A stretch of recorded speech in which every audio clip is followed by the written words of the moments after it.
Aloha out there, travelers of the sound waves and guitar.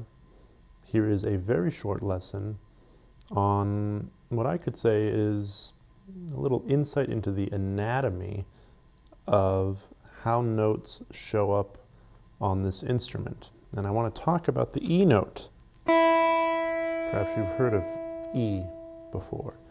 Now, on the piano, there's one place to play this E, right here. We'll add tune, it's okay. There we go.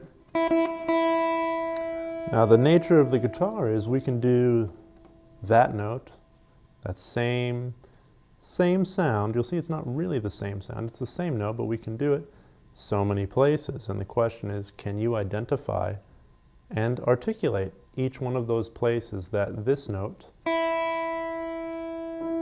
can be evoked on the instrument? So of course, open E, 5th fret of B, 9th fret of G, 14th fret of D.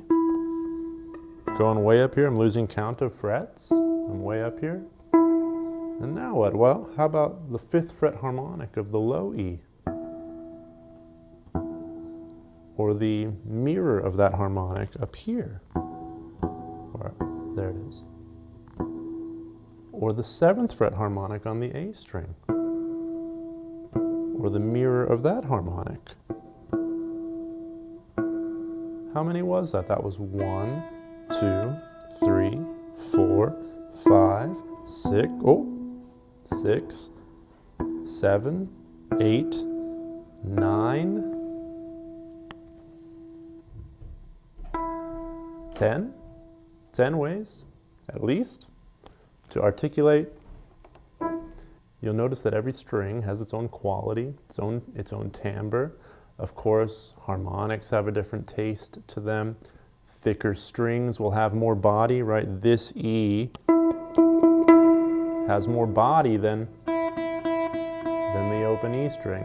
And each one serves or can serve a useful musical purpose. So this is just a little exercise you can do to check in with your certainty of how notes show up. You'll see patterns like this diagonal, this long diagonal, that sort of arc on the instrument. And you'll see that reiterated with any note.